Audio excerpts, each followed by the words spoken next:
en el Evangelio según San Mateo, en el capítulo 3, el versículo 17, y pienso que ya se lo saben de memoria.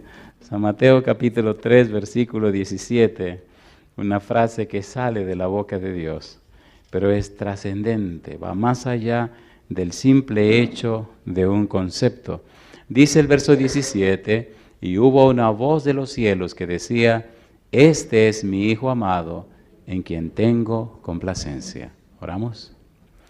Querido Dios, gracias por estar con nosotros. Gracias por el día que nos dio y gracias por la oportunidad de reunirnos nuevamente. Gracias por los ángeles que nos acompañan. Gracias por su Espíritu presente. Permita, Dios, que el Santo Espíritu nos traiga palabra de vida para la vida eterna. Que no recibamos conceptos humanos, palabras de hombre, pero sí la palabra de Jehová, que vive y permanece para siempre. Señor, ilumine nuestra mente, habilítela para entender y comprender su palabra. Y ahora, háblenos. Se lo pedimos en el nombre de Jesús. Amén, Señor. Amén. Durante la semana hemos mencionado la frase siervo de Dios. Y más aún hemos hablado acerca del Cordero de Dios.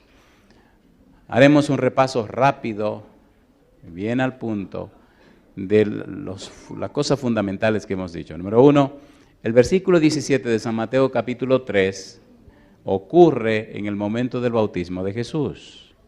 Dios repite la misma frase 2 veces, primero en el bautismo de Jesús, segundo en el monte de la transfiguración. Número 2, en la frase de Dios hay 2 perfiles del Señor Jesús. Número 1, presenta a Jesús como Hijo de Dios, presenta a Jesús como el Mesías. Las 2 partes significan y tienen que ver con la divinidad de Jesús. Hijo de Dios, por decreto, Salmo 2:7. El ungido de Dios, Mesías en hebreo, Cristo en griego. Jesús es el Cristo, Jesús es el Mesías, Jesús es Emmanuel, que significa Dios con nosotros. Juan dice, en el principio era el Verbo, y el Verbo era con Dios, y el Verbo era Dios. El versículo 14 de Juan 1 dice, y el Verbo se hizo carne y habitó entre nosotros. Pablo dice en 1 Timoteo 3:16, grande es el misterio de la piedad, Dios fue manifestado en carne. El autor de Hebreos en el capítulo 2, versículo 14 dice que Cristo vino y participó de carne y de hueso para deshacer las obras del diablo. En otras palabras, Jesús es Dios que se hace hombre. Sin embargo, la frase en que mi alma toma contentamiento, decíamos, viene del capítulo 42, versículo 1 de Isaías, donde Dios habla del siervo sufriente, en quien su alma tiene contentamiento. Siervo sufriente en Isaías 53, versículo 11, es nada más y nada menos que el Mesías que viene a dar su vida por el pecado. Es el Cordero de Dios, versículo 6, versículo 7, aquel en quien Dios deposita el pecado de la humanidad. Al que no conoció pecado, por nosotros lo hizo pecado. Mas Jehová cargó en él el pecado de todos nosotros. Cuando llegamos al Nuevo Testamento, Jesús acepta claramente quién es Él. San Juan 1:29, Juan el Bautista dice de Cristo, este es el Cordero de Dios que quita el pecado del mundo. Cordero de Dios, el Cordero que Dios preparó, el Cordero que Dios habilitó, el Cordero que Dios escogió. Cuando leemos 1 de Pedro 1:19 y 20, el apóstol Pedro nos dice que el Cordero Dios lo escogió desde antes de la fundación del mundo. De manera que el plan de salvación no es una casualidad, ni algo apresurado. Antes de crear la humanidad había un plan de rescate. Maravilloso amor, maravilloso amor. Y por la eternidad, no sabemos desde cuándo, Dios tenía preparado el rescate para ti y para mí. La salvación no es corporativa, la salvación no es por grupo, la salvación es individual. Así que todo lo que Dios hace, no lo hace por nosotros, lo hace por ti y lo hace por mí. ¿Se entiende lo que estamos diciendo? ¿Se entiende o no se entiende? Es un asunto personal, relacional. De allí encontramos entonces que desde antes de la fundación del mundo se escogió el Cordero para la Pascua. Qué bueno que en el libro de Colosenses 2, versículo 14 dice que Cristo en la cruz anuló el acta de los decretos que había contra nosotros. Anular el acta de los decretos significa que Cristo pagó la deuda que teníamos con el pecado. Y el versículo número 15 dice que triunfó sobre los principados y potestades y los exhibió públicamente en la cruz. Significa esto que Satanás no puede reclamar absolutamente nada a aquel que acepta a Cristo como su Salvador personal. ¿Se entiende o no se entiende? ¿Se entiende o no se entiende lo que estamos diciendo? De allí entonces se desarrolla en la Biblia una teología del Cordero. ¿Qué cosa se desarrolla? Teología del Cordero. Todo esto nace de una simple frase que salió de la boca de Dios, en que mi alma toma contentamiento. La frase es tan trascendente, es decir, la frase es tan amplia y profunda, la frase es tanto para la eternidad, que toda la eternidad no podrá explicar la frase. Hay un versículo de la Biblia que me maravilla, me impresiona, me emociona y me llena de gozo, y jamás he podido hacer un sermón de ese versículo. Declaro sinceramente que no lo entiendo. Tal vez usted lo pueda entender y me lo puede explicar, pero tenga cuidado. Romanos capítulo 11, versículo 33. ¿Qué le pasó al pastor hoy? Bueno, vamos a leer. Si usted lo entiende y me lo puede explicar, yo seré feliz cuando termine la reunión. Agárrese que es un gancho que le estoy poniendo. Romanos capítulo 11, versículo 33. Mire qué cosa linda. ¿Cómo dice el versículo 33? Romanos 11, 33. Este versículo me encanta y no lo entiendo. Dice el versículo, oh profundidad, ¿de qué cosa? De las riquezas, ¿de qué dice? De la sabiduría y de la ciencia de Dios. Qué cosa linda. Oh profundidad de las riquezas, de la sabiduría y de la ciencia de Dios. ¿Y qué sigue diciendo? ¿Qué sigue diciendo? Cuán insondables son tus juicios. ¿Y qué sigue diciendo? E inescrutables tus caminos. Insondables. Usted no puede llegar al fondo de ellos. Inescrutables. Usted no puede escudriñarlo profundamente hasta el fondo lo que ellos quieren decir y significan. Por eso es tan importante entender esto de la teología del Cordero. ¿Cómo Dios hizo tanto por un ser tan malo y pecador como yo? ¿Cómo Dios arriesgó todo por una persona como tú? Eso es increíble. ¿Es increíble o no es increíble? Y ese es Dios. La peor tragedia de la humanidad es que no conoce a Dios. Lo peor que le ha pasado a la humanidad es no conocer a Dios. Y lo más triste y doloroso de los que se llaman cristianos es que sus vidas dicen, lamentablemente, que la mayoría no conoce a Dios. Qué pena. Porque cuando usted conoce a Génesis 15:6, vamos rapidito, vamos a leerlo mejor, rapidito. Génesis 15:6. Miren, vamos rápido, que el tiempo se va aquí muy a prisa. Génesis 15:6. Yo pensé que más al norte era diferente que más al sur, pero al sur y al norte es la misma cuestión. El tiempo se va rápido. Génesis 15:6. Mire qué cosa linda.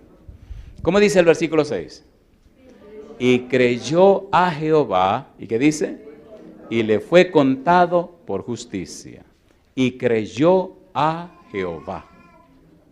¿Abraham creyó en Jehová o creyó a Jehová? A Jehová. Usted no puede creer en si primero no conoce a. ¿Sí o no?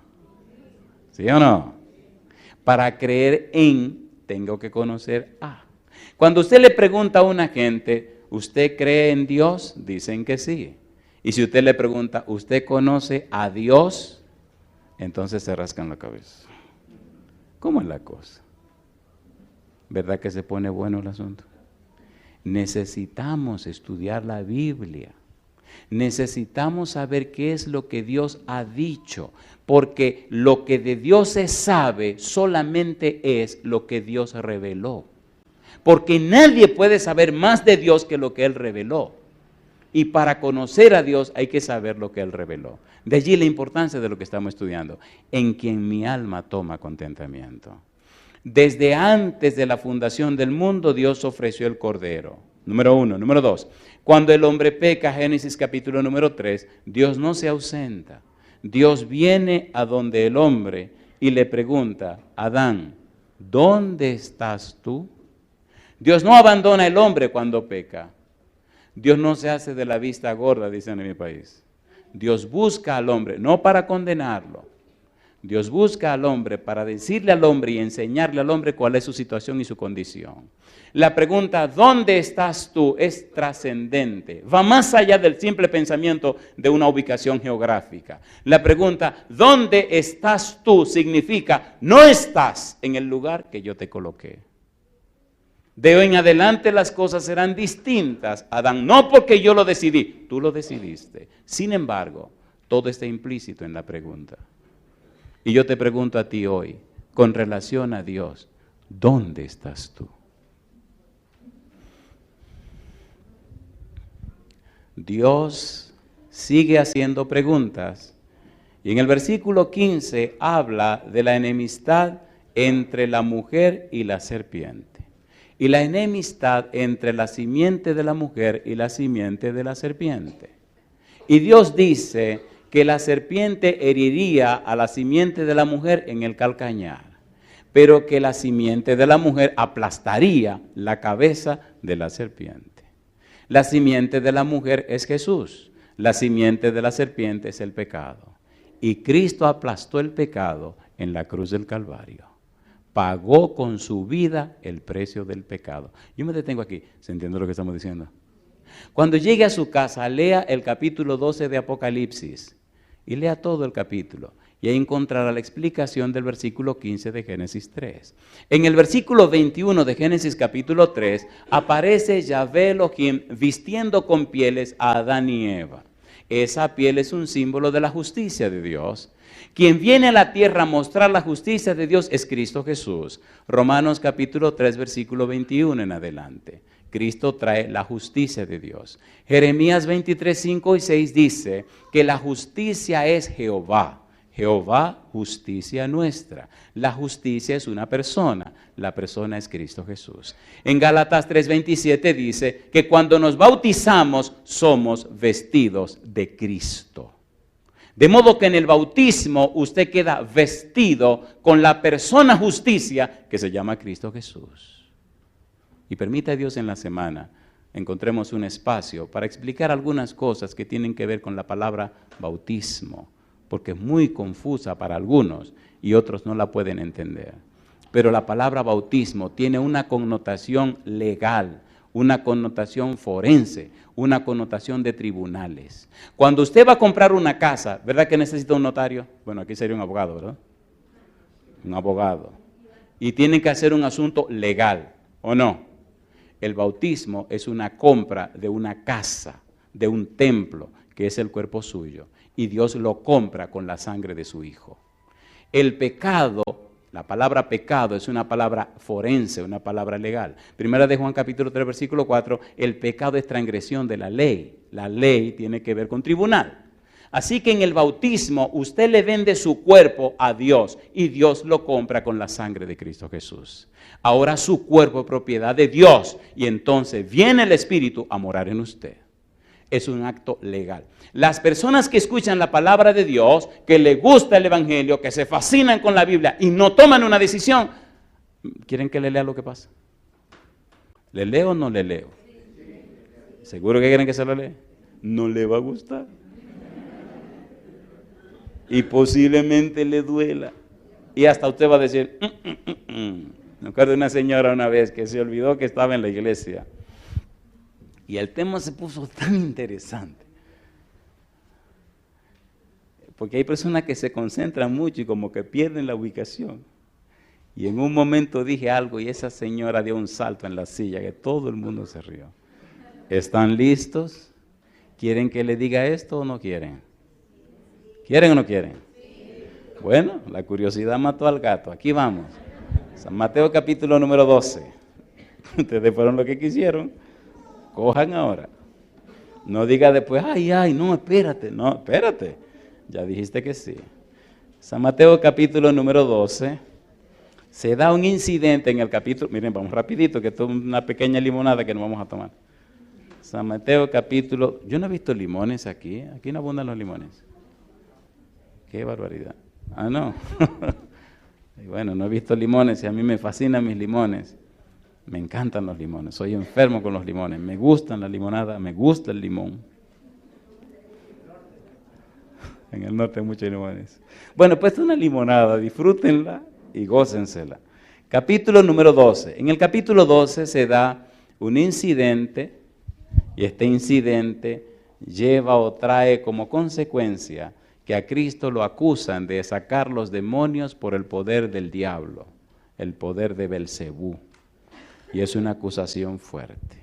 En el versículo 28 Jesús dice, pero si yo, por el Espíritu de Dios, echo fuera los demonios, ciertamente ha llegado a vosotros el reino de Dios. El ambiente del capítulo 12 es echar fuera demonios. El ambiente del capítulo 12 es Cristo sacando demonios. Ahora dice Jesús, y aquí viene para que no sea curioso, versículo número 43.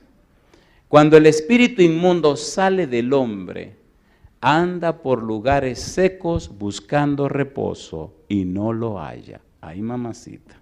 ¿De dónde salió el espíritu inmundo? Del hombre. ¿Dónde estaba viviendo? En el hombre. Recuerde que usted se puso de curioso, ahora agárrese. ¿Por qué voy a decir todo eso? ¿Por qué el espíritu inmundo puede vivir en el hombre? Ponga un dedito ahí y vamos a 1 Corintios capítulo 3. Vamos rapidito. ¿Cómo que puede alguien vivir dentro del hombre? 1 Corintios capítulo número 3. Mire lo que dice el apóstol Pablo acerca del cuerpo humano, acerca del ser humano. ¿Qué cosa es el ser humano? ¿Quién es el ser humano? La Biblia dice que el ser humano es una casa. ¿Pero qué tipo de casa? Versículo número 16. 1 Corintios 3:16 dice, ¿no sabéis que sois qué cosa? Templo de Dios y que el Espíritu de Dios, ¿qué hace? Mora en vosotros. ¿Qué cosa somos nosotros? Un templo. Cuando usted se bautiza, le está vendiendo su templo, su cuerpo, a Dios, para que el Espíritu tenga derecho legal de morar en su cuerpo. Ay, mamá. ¿Y si el Espíritu no está ahí? Bueno, mejor sigamos. Mejor sigamos leyendo la Biblia. ¿Qué cosa es el cuerpo? Capítulo 6, versículo 19. ¿O ignoráis que vuestro cuerpo es templo del Espíritu Santo, el cual está en vosotros, el cual tenéis de Dios? ¿Y qué dice ahora? Y que no sois vuestros. ¿De quién es este templo? De Dios. ¿Para morada de quién? Del Espíritu Santo. Cuando el Espíritu Santo no está dentro, ¿quién se mete? Dice Cristo, San Mateo 12:43, que el espíritu inmundo se mete allí. Y ahora viene la explicación de Jesús. San Mateo capítulo 12, versículo 43, cuando el espíritu inmundo sale del hombre, anda por lugares secos buscando reposo y no lo halla. Entonces dice, volveré, ¿cómo dice él? A mi casa. ¿Cómo le llama al hombre? Mi casa. ¿Es una casa el ser humano? Sí. ¿Qué tipo de casa? Un templo. Mi pregunta entonces, si nosotros somos un templo para la morada del Espíritu de Dios, ¿deberíamos ser personas santas? ¿Sí o no? ¿Notan el lío ahí entonces? Nos hemos hecho tan religiosos que nos olvidamos ser personas santas que glorifican a Dios. Somos tan religiosos que ya no somos espirituales. ¿Sí o no? Alguien dijo, el hábito no hace al monje. Diciendo con esto que la ropa no es importante, pero alguien escribió más abajo, pero lo distingue. ¿Sí o no? ¿Sí o no? ¿Qué cosa es un general en pantaloncito corto? Un hombre más. ¿Y cuando se pone el uniforme? Un general. ¿Me están entendiendo? ¿De quién deberíamos estar vestidos? De Cristo Jesús. ¿De quién deberíamos estar llenos? Del Espíritu Santo. ¿Cuándo ocurre eso? Cuando te bautizas. ¿Cómo ocurre? Porque Dios te compra y te paga con la sangre de su Hijo. Sí, es verdad. En muchas religiones e iglesias están abusando de la palabra bautismo. Eso es verdad también. Inclusive la gente ni sabe lo que eso significa. Pero pienso que eso debe estar bien claro para que usted sepa qué es lo que significa y qué es lo que ocurre cuando usted se bautiza. Es una transacción espiritual. Dios te compra con la sangre de Jesús para tener derecho legal en tu cuerpo, para que el Espíritu more en ti y te vista con la justicia de Cristo Jesús. Eso es lo que ocurre. Y tu nombre se registra en el libro de la vida, en el cielo, y tenga derecho de entrada en la patria celestial. Eso es lo que ocurre, un acto legal. Y el demonio dice, espérate, perdí el derecho. Capítulo 12, San Mateo, versículo 44. Entonces dice, volveré a mi casa de donde salí, y cuando llega, la halla ¿cómo? Desocupada, ¿qué más? Barrida, ¿y qué más? Y adornada. ¿Por qué la casa está desocupada, barrida y adornada? ¿Qué hizo salir al demonio de esa casa? El poder de la palabra de Dios. Pero el Espíritu jamás entrará a tu vida sin que se den los pasos correctos. Queridos, ¿entienden lo que estamos diciendo? El Espíritu jamás entrará a morar en tu vida si no se dan los pasos correctos. ¿Qué le pasa a una gente que se mete en una casa ajena, de que a vivir en una casa ajena sin comprarla y sin pagar una renta? ¿Qué le hacen? Bueno, aquí yo no sé lo que le hacen, pero allá yo sí sé lo que le hacen. ¿Qué le hacen aquí? El tipo rompió la puerta, se metió, se mudó y empezó a vivir la casa en una casa ajena. ¿Qué hacen los dueños? ¡Ay, qué bueno! ¿Qué decía ella hasta que usted quiera? ¿Hacen así aquí? Compadre, le sacan todo a la calle y termina en la cárcel. El Espíritu no entra en ninguna casa si no le dan el derecho para entrar. Y miren lo que hace el demonio. Recuerden que fue por curiosidad que preguntaron, así que agárrense ahí. Dice el versículo número 45. Entonces va el demonio y toma consigo otros 7 espíritus peores que él, y entrados moran allí, y el postrer estado de aquel hombre viene a ser peor que el primero. Y dice Cristo, así también acontecerá a esta mala generación. Pregunto, ¿rechazaron a Jesús? Rechazaron a Jesús. ¿Y qué les ocurrió? Bueno, averigüen la historia en el año 70, ¿qué pasó en Jerusalén? ¿Se acuerdan de la destrucción de Jerusalén? ¿Pidieron o no pidieron que su sangre caiga sobre nosotros y sobre nuestros hijos? Hay 2 cosas que tú puedes hacer. 1, o aceptas a Jesús. 2, o lo rechazas. No hay otra manera. Por eso es tan importante la teología del Cordero. Aquí me detengo. ¿Le parece bien si volvemos al camino y dejamos esa limonada tranquila? ¿Ya se entendió? ¿Somos morada de quién? Del Espíritu Santo. No diga de los demonios, porque entonces va a meter en problemas. ¿Verdad que hay un acto legal, un derecho legal? Sí. El derecho legal, la transacción es el santo bautismo. Trabajemos ahora con el tema que nos corresponde. El Cordero fue inmolado desde antes de la fundación del mundo. 2.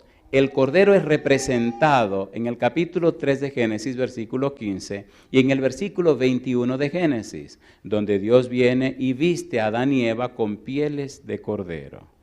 Con pieles, dice la Biblia. Esa vestimenta representa la justicia de Jesús. Y ahora vamos al tema de hoy.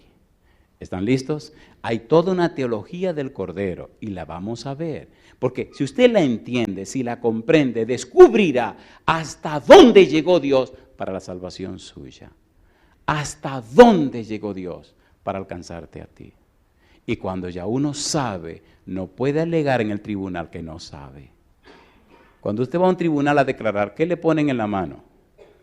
La Biblia. Le piden que levante la mano y ¿qué le predicen? ¿Jura usted decir la verdad? ¿Qué más? Solo la verdad. ¿Y qué más? Nada más que la verdad. Y es lo que le estoy presentando. Usted tendrá que hacer una decisión. Yo me voy el domingo y quiero llegar a mi casa el martes.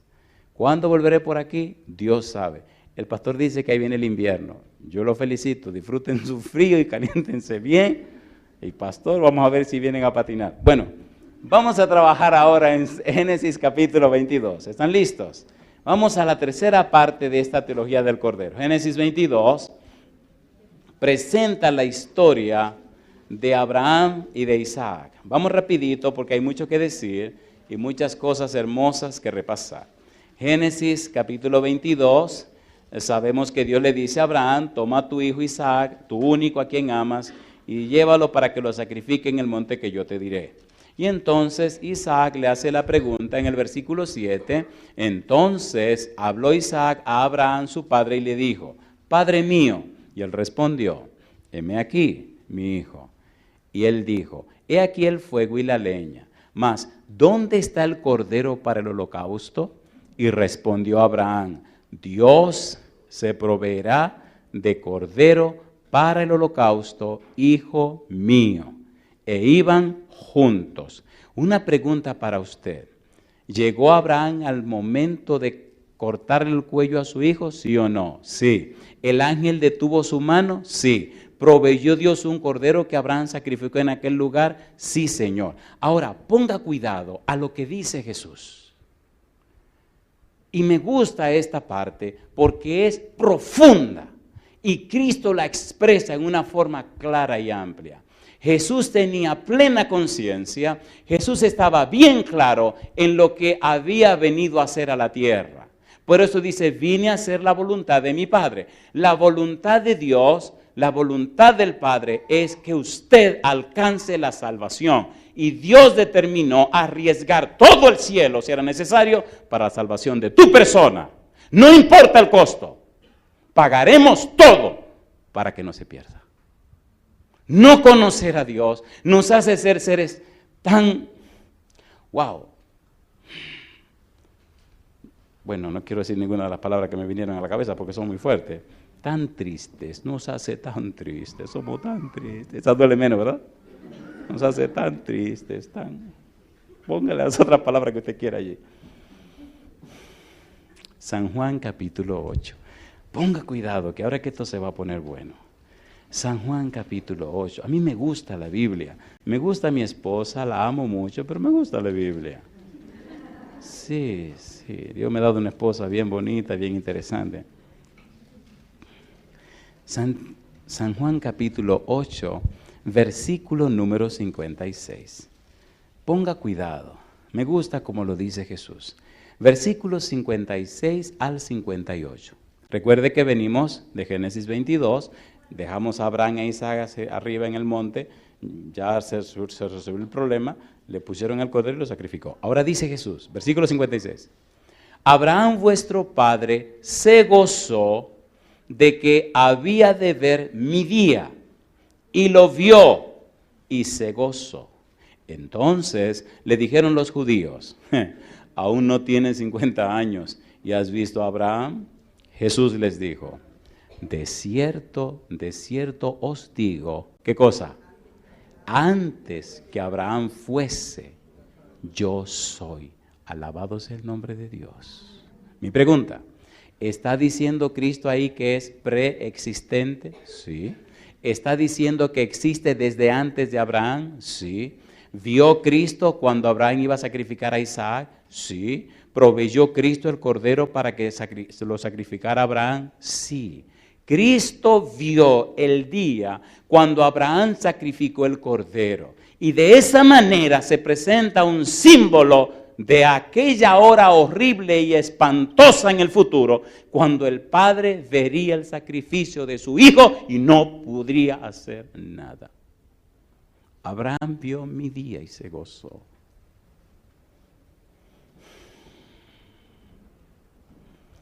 La clave la veo no solamente en la frase, vio mi día y se gozó. La clave la veo en la frase, antes que Abraham fuese, yo soy. Y ahí nos detendremos. Oiga, mire, déjame decírtelo así. Ponte a pensar, querido, ponte a pensar, querida. Cristo ahora toma para él un atributo divino. yo soy. Y hace y describe en una forma tan linda en la Biblia quién es Él. Antes que Abraham fuese, ¿qué cosa? Yo soy. Vamos rapidito a leer una serie de pasajes preciosos que nos van a motivar a leer más la santa palabra de Dios. San Juan capítulo 4, versículo 25 y 26. Vamos rapidito. San Juan capítulo 4, versículo 25 y 26. ¿Qué dice Cristo acerca de su persona? Ese cordero que Abraham vio, el símbolo de Abraham y tuvo realidad en Cristo Jesús. San Juan capítulo 4, versículo 25. Le dijo la mujer, ¿qué cosa? Sé que ha de venir el Mesías, llamado el Cristo. Cuando Él venga, nos declarará todas las cosas. Jesús le dijo, ¿qué cosa? Yo soy el que habla contigo. Mi pregunta, ¿el Mesías es Dios con nosotros, sí o no? Y ahora Cristo se identifica como el ¿qué? El yo soy. Número 1. Número 2. Mire lo que sigue diciendo el apóstol Juan. San Juan capítulo número 6, versículo 35. Vamos rapidito. San Juan 6, 35. La Biblia es tan hermosa. Dice Juan 6, 35. ¿Cómo dice el verso 35? Jesús les dijo, yo soy el pan de vida. El que a mí viene nunca tendrá hambre, y el que en mí cree no tendrá sed. ¿Cómo dice? Jamás. Versículo 48. Yo soy el pan de vida. ¿Está diciendo Cristo que Él es, sí o no? Capítulo 8, versículo 12. San Juan capítulo 8, versículo 12. Dice el verso 12, otra vez Jesús les habló diciendo, yo soy la luz del mundo. El que me sigue no andará en tinieblas, sino que tendrá la luz de la vida. Versículo 24, por eso os dije que moriréis en vuestros pecados, porque si no creéis que yo soy, en vuestros pecados moriréis. Mi pregunta, ¿está siendo categórico Jesús?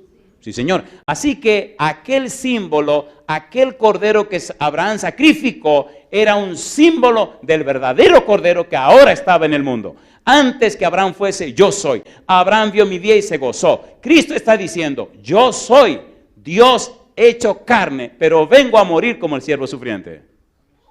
Y la Biblia presenta la teología del cordero para que nadie tenga la duda, ni deje, ni diga que no entiende hasta dónde llegó Dios para salvar a cada ser humano. No hay razón para que la gente se pierda. Pienso que la razón por la que la gente se pierde es porque no saben. Y alguien tiene que explicarle. ¿Es así o no es así? Si la gente supiera, no fueran como son. Quisiera contarles tantas cosas. Oigan, ¿puedo decirle algo que le duela? Seamos honestos, seamos honestos. ¿Verdad que la mayoría de los que nos llamamos cristianos somos medio charlatanes y sinvergüenza? Seamos honestos, vamos a ser bien honestos. No nos comprometemos completamente ni con Dios ni con el diablo. ¿Sí o no? No somos ni fu ni fa. Seamos honestos, ¿sí o no? La gente se pierde delante de nosotros y no nos importa. Y la gente sufre. Porque Dios no encuentra a quién mandar a llevar la bendición que quiere mandar. Y estamos tan empeñados en nuestras necesidades y somos tan egoístas que cuando oramos solamente Señor dame, Señor recuerda, una reclamadera, es una verdad. Es un Dios serio. Yo quiero que tú me des, tu promesa, Señor. Qué barbaridad. Pero dame la gracia por lo que ya te di. Ay, Señor. Qué vergüenza. Y somos cristianos. Capítulo número 10, versículo 7. La Biblia es linda y maravillosa. Explica lo que uno necesita saber. Versículo 7. Volvió pues Jesús a decirles, de cierto os digo, ¿qué cosa? Yo soy la puerta de las ovejas. Versículo 9. Yo soy la puerta. El que por mí entrare será salvo. Y entrará y saldrá y hallará, ¿qué cosa? Pastos. Versículo 11. Yo soy el buen pastor. El buen pastor su vida da por las ovejas. Versículo número 14. Yo soy el buen pastor y conozco mis ovejas y las mías me conocen. Versículo 16. también tengo otras ovejas que no son de este redil. Aquellas también debo traer y oirán mi voz y habrá un rebaño. ¿Y qué cosa? Y un pastor. ¿Tiene Jesús ovejas en otros rebaños? ¿Sí o no? Sí. Me llena de gozo, me llena de alegría cuando me reencuentro con ovejas del Señor que son de cualquier rebaño. Y me llena de gozo cuando nos sentamos y empezamos a leer la Biblia. Y al rato usted ve las lágrimas que corren. Y nada más oye el suspiro. Y la frasecita, pero yo no lo había visto así, pero yo no lo había entendido así. Qué cosa chula, mamacita, pero yo no. Hace muchos años atrás yo venía de Nueva York, iba para Washington, para Virginia en realidad, a visitar a mi hermana. Y me encontré una gringuita que no hablaba ni pío de español. Y ya se encontró un negrito que no hablaba ni pío de inglés. Así que ni pío ni pao. Digo, ¿cómo le predico a esta muchacha? Y le digo, ¿tú tienes tu Biblia ahí? Sí, saca la Biblia. Digo, esta se fastidió. Porque yo le voy a enseñar los versículos en español y ella lo va a leer en inglés. Teníamos bastante tiempo para hablar. Compadre, cuando íbamos hablando ya como por 3 horas más o menos, la chiquita empieza, digo, ¿y ahora qué te pasó?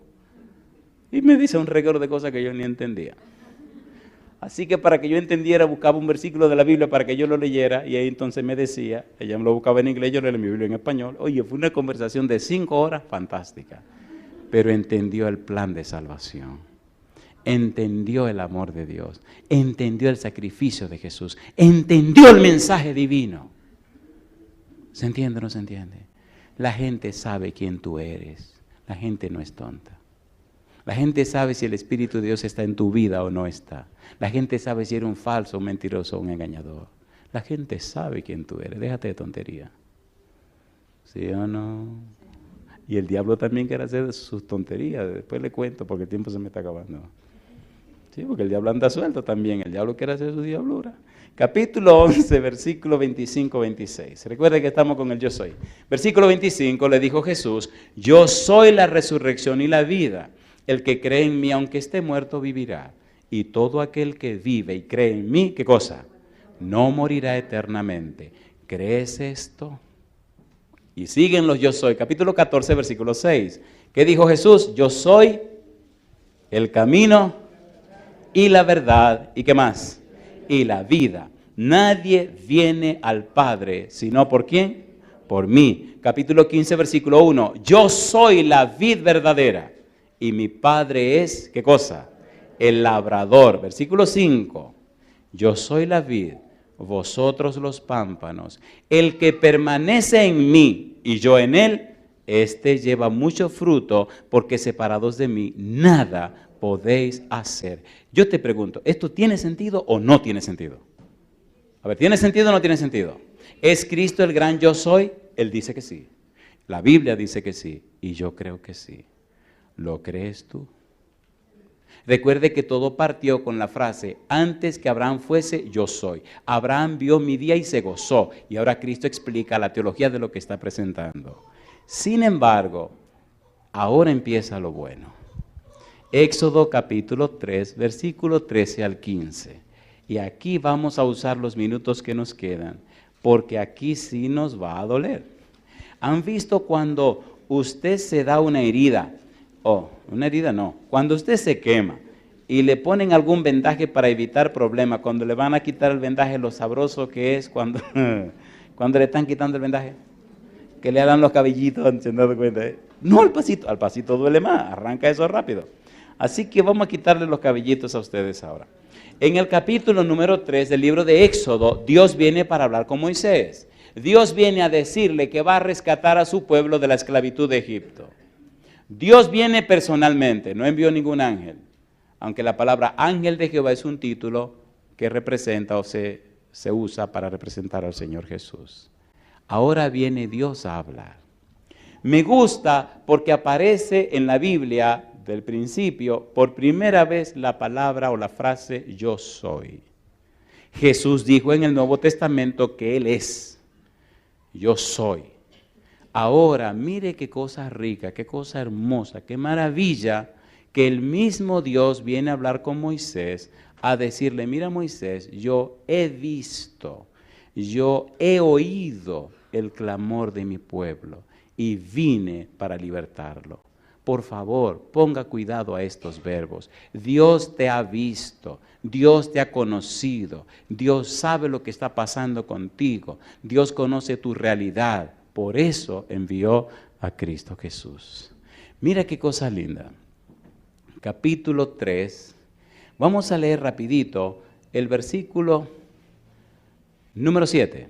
Dijo luego Jehová: bien he visto la aflicción de mi pueblo que está en Egipto, y he oído su clamor a causa de sus exactores, pues he conocido sus angustias. El mismo Dios viene a hablar con Moisés. Después del diálogo, de la discusión, Moisés dice, no, que mira que mándate a otro, que mira que a mí se me olvidó el idioma, que mira que... Todas las excusas del mundo, papá Dios como que me dio el calentar, no sabe. Óyeme bien. Y le puso la cosa clara. Entonces Moisés se atrevió a hacer una pregunta. Y esta es una pregunta interesante. Y la respuesta de Dios es más interesante. Por eso se hace imprescindible que los que se llaman cristianos conozcan a Dios. Porque cuando usted conoce a Dios, entonces su vida, su persona, su presencia inspira y motiva a la gente a buscar a Dios. ¿Es así o no es así? Y mire la pregunta de Moisés, versículo 13. Dice el verso 13. Dijo Moisés a Dios: he aquí que llego yo a los hijos de Israel y les digo: el Dios de vuestros padres me ha enviado a vosotros. Si ellos me preguntaren, ¿cuál es su nombre? ¿Qué le responderé?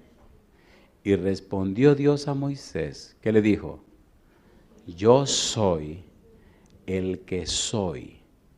Y dijo, así dirás a los hijos de Israel. ¿Qué cosa? Yo soy, me envió a vosotros. Mi pregunta, ¿tiene esto algo que ver con Jesús? Sí, Señor. ¿A qué vino ese personaje a hablar con Moisés? A liberar al pueblo de la esclavitud de Egipto. ¿A qué vino Cristo a la tierra? A liberarte a ti de la esclavitud del pecado. ¿Tiene sentido o no tiene sentido? ¿Tiene sentido o no tiene sentido? Mi pregunta, ¿tú quieres que te liberen de la esclavitud del pecado? Pastor, este es nuestro hijo. Ya no sabemos qué hacer con él. Hemos gastado una fortuna en este muchacho y no sirve para nada. Eso es duro decirlo a un hijo delante de un pastor. Y el chiquito con la cabeza para abajo. No era tan chiquito, era un jovencito. Así que hemos orado a Dios y le pedimos que por favor viniera para que usted orara por él. Como no, vamos a orar. Yo le quiero hacer una pregunta a usted. ¿Es Dios todopoderoso? ¿Sí o no? Sí. ¿Puede Dios cambiar la vida de una persona? Sí. Este chiquito no quería estudiar ni nada. Tenía padre con dinero y el tipo se la estaba gozando. Y parece que el tipo aquel que salió del hombre aquel, ¿saben a qué me refiero?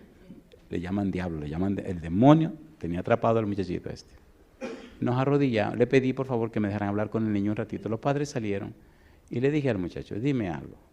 ¿Verdad que tú sientes como que algo te impulsa a hacer las cosas que tú no quieres hacer? Y abrió los ojos. ¿Y verdad que de repente te encuentras en medio de todas las tonterías que no se te han ocurrido hacer y ya está haciendo toda la diablura? Y empieza a llorar. Y digo, ven mi negro. Y nos arrodillamos. Y digo, bueno Señor, aquí está este muchacho, que el diablo le está haciendo hacer diabluras. ¿Quién sabe en la diablura que se metió? Pero los padres me pidieron que orara por él. Yo no soy nadie, pero usted es el Dios Todopoderoso. Para usted nada es imposible. Usted rompe cadenas y libera a las personas. Y recuerde, Señor, me gusta decirle así a Dios, que usted dijo en Isaías 49:25, ¿quieren que lo leamos? Siguen siendo curiosos, qué barbaridad. Pensé que iban a decir no. Bueno, pero esta aquí le va a salir bien. Isaías 49:25. Las madres deberían anotar este versículo porque lo van a necesitar toda la vida. Mamá, agárrese de aquí. Había una señora que lo tenía en la cartera, compadre. Isaías 49, 25, dice el versículo 25, ¿cómo dice? Pero así dice Jehová, ¿qué cosa? Ciertamente, el cautivo será, ¿qué cosa? Rescatado del valiente. ¿Quién es el cautivo? Tu hijo. ¿Quién es el valiente? El diablo. Y dice ahora, y el botín será arrebatado al tirano, y tu pleito yo lo defenderé, y yo salvaré a tus hijos. Yo le pregunto a usted, mamá, ¿verdad que debería consagrarse usted a Dios? ¿Sí o no? ¿Y usted, papá, debería consagrarse a Dios? Cuando un papá o una mamá consagrado a Dios se arrodilla a orar por sus hijos, ¿le escucha a Dios? ¿Hace maravilla a Dios? Hay un relato que leí en algún lugar de un muchacho que estaba en la guerra de Vietnam. ¿La guerra de Vietnam? Sí. Habían quedado atrapados en la tarde en un hueco de una colina y las ametralladoras del otro lado estaban acabando con todo el mundo. Y todo el que intentaba ir a rescatar el que estaba metido en el hoyo, que estaba herido, lo arreglaban en el camino. Y las ametralladoras eran las 2 y tanto de la tarde, y uno de los soldados dijo, espérense, espérense, y empezó a mirar su reloj. Y todo el mundo asustado, porque todo el que sale a buscar al que está herido, lo arreglan en el camino. Espérense, espérense. Y mirando su reloj, y cuando llegó la hora, salió disparado del hoyo, fue correteando, y la ametralladora sonó, llegó al hoyo, agarró al tipo, se lo echó encima, se arrastró y vino otra vez a la trinchera donde estaban. Y todo el mundo se quedó con la boca abierta. Y le preguntaron, ¿y qué fue lo que tú hiciste? ¿Por qué tú mirabas el reloj? Y él le dijo, mi mamá me dijo a mí que todos los días a las 3 de la tarde ella ora por mí. Y yo sé que Dios oye las oraciones de mi mamá. ¿Me entendieron? ¿A qué hora ora tú por tus hijos, querida? Bueno, hay que ser caballeroso, ¿no? Querido, ¿a qué hora ora tú por tus hijos también? Hay que darle duro a los dos. Bueno, déjate de tontería, todos los días tienes que orar por tus hijos, ¿o no? ¿Sí o no? Sí. Dios dice, tu pleito, ¿qué cosa? Así dice Jehová, ciertamente el cautivo será rescatado del valiente y el botín será arrebatado al tirano y tu pleito yo lo defenderé y yo salvaré a quienes dice, salvaré a tus hijos. Yo le hago una pregunta, y lamentablemente el tiempo se nos fue. Yo le hago una pregunta, yo le pregunto a usted, ¿quiere Dios salvar a tus hijos, sí o no? Me arrodillé con el muchacho en esa iglesia en Puerto Rico.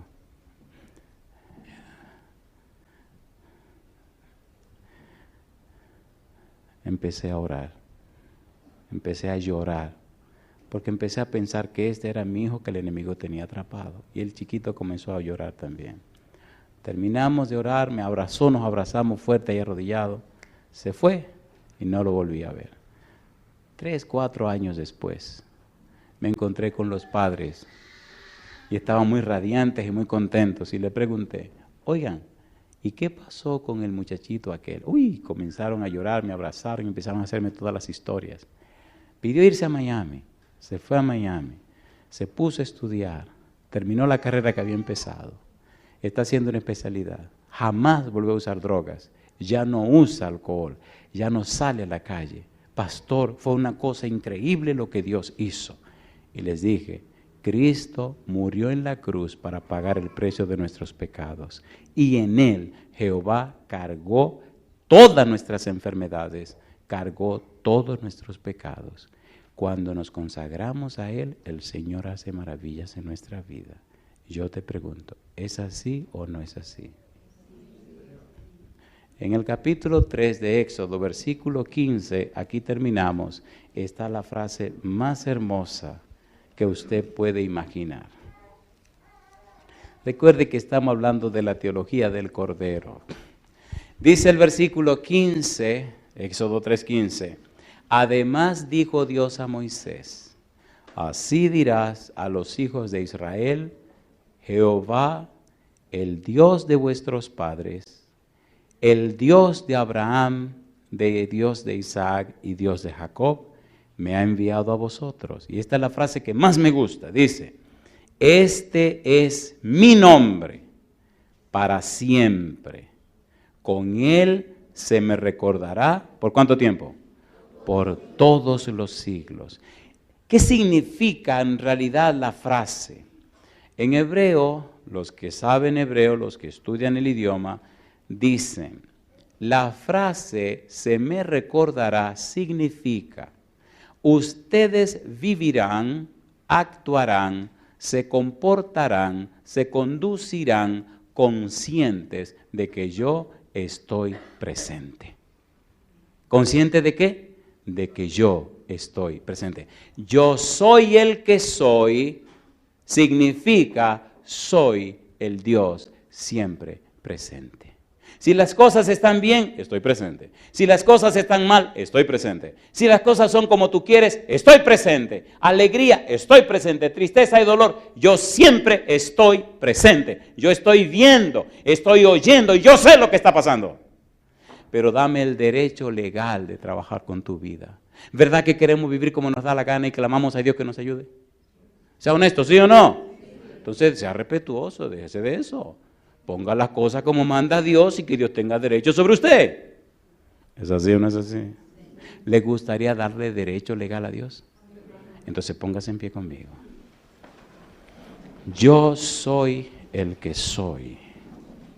Así dirás a los hijos de Israel. Yo soy, me ha enviado a vosotros. Este es mi nombre, con el cual se me recordará para siempre. Cuando era un adolescente, un día se me ocurrió pedirle a Dios una novia. A ustedes le hará reír esto, a mí no me hizo reír, a mí me hizo gozar, me puse contento. Y por última vez me dijo Jehová que sí, que me iba a dar la novia. Y yo, ay mamá, sí, está linda. Siempre tuve miedo de escoger una novia porque decía, los hombres casi siempre miran lo que se ve por fuera y Dios mira lo que se ve por dentro. ¿Se acuerdan cuando mandaron a buscar un rey? Que a Samuel estaba mirando por fuera. Le dijo, tú mira el parecer de afuera, yo no miro eso, yo miro lo que hay adentro. Y Dios había mirado adentro de mi esposa, yo no sé mirar por dentro. Y entonces me trajo esta muchachita, y me dijo, esta es la tuya. Digo, se la voy a probar bien duro, Señor. Sí, porque espérese, iba a ser mi esposa. Pienso que esta historia debemos dejarla así, para seguirla mañana. Sí, porque la gente es muy curiosa, la gente quiere saber el resto de la historia, ¿no? Pues déjeme decirle que nos casamos, tenemos 3 hijos, vivimos felices. ¿Por qué digo esto? Hasta que no te enamores de Dios, tu vida no tendrá sentido. Cuando uno se enamora de verdad, uno da hasta la chaveta por la persona que ama. Hay muchos cristianos que son cristianos nominales, porque son miembros de una iglesia. Pero cuando usted conoce a Jesús, cuando usted ama a Jesús, y déjeme decirle, uno ama a la persona que conoce, ¿es así o no es así? Cuando usted conoce a Jesús, oiga, si Jesús le dice brinca, usted empieza a brincar. Y después que está brincando le dice, Señor, dime mi negro, ¿por qué estoy brincando? ¿Pero qué hacemos la mayoría? ¿Para qué tú quieres que yo brinque? ¿A ti qué te importa? Comienza a brincar. ¿Es así o no es así? Pero siempre estamos poniendo periquitos, dicen en mi país. Y yo le pregunto, ¿se atreve a tomar la decisión de seguir las reglas del Señor sin preguntar? ¿Seguro que la va a seguir? Cuando era un adolescente, Dios me dijo, mi negro, quiero que sea un pastor. Le dije, no, yo lo siento, conmigo no cuente para eso. Bien, ¿qué tú quieres ser? Yo quiero ser un doctor. ¿Y para qué, Andrés? Para sanar a los enfermos y ayudar a la iglesia y ganar mucho dinero y ayudar a la iglesia. Bueno, y le dije todo mi plan y todas mis cosas. Muy bien. Pero ¿sabía que los pacientes envejecen y se mueren? Bueno, claro, pues, ni modo. ¿Y se pierden? ¿Cómo? Sí, mi hijo. Si tú me ayudas a mí, aunque se mueran, no mueren para siempre. Y yo soy Dios, tengo poder para sanarlos. Así que yo puedo sanar a los enfermos también. Pero eso es lo que yo quiero, que se salven. Pues ven, necesito que seas un pastor. Y entonces le dije, ok, Y aquí me tienen. ¿Te gustaría hacer lo que Dios quiere que tú seas? Sin preguntar. ¿Cuánto quieren ser lo que Dios quiere que sean? Levanten la mano derecha. Ay, mamá. Déjame cambiar la pregunta. Esa como que estaba muy fácil. ¿Le gustaría hoy permitirle al Espíritu Santo que tome el timón y la dirección de su vida? Y que lo cambie. ¿Cuánto quieren hacer eso? Esas como fueron muy fáciles. ¿Te gustaría hoy llamar a las personas que ofendiste o las personas que te ofendieron para decirle que te perdonen por las cosas que pasaron y empezar a ser un hijo o una hija de Dios? ¿Te atreves a tomar esa decisión? Querido Padre Celestial, no pensé que esta gente sería tan valiente de tomar decisiones tan fuertes. Le ruego, Señor querido, que su Santo Espíritu descienda sobre ellos. Fortalezca con poder su hombre interior. Que habite Cristo por la fe en sus corazones. Que sean capaces de comprender su amor. Que puedan conocerle a usted, Señor, y sean llenos de toda la plenitud de Dios. Que se mantengan firmes en su palabra y sus principios, y que muy pronto Dios eterno, el Santo Espíritu, pueda hacer morada permanente en ellos. Que legalmente puedan ser llamados hijos e hijas suyos, Señor, y tener sus nombres en el libro de la vida. Dele luz del cielo, Padre, para entender lo importante que es vestirse de Cristo Jesús. Gracias, Señor, por cada uno de ellos y ellas. Y gracias por aquellos y aquellas que nos siguen en cualquier lugar del mundo, que también han levantado sus manos. En sus manos nos entregamos, Padre amado. Damos gracias a las bendiciones que recibimos. Lo hacemos en el nombre de Jesús. Amén, Señor.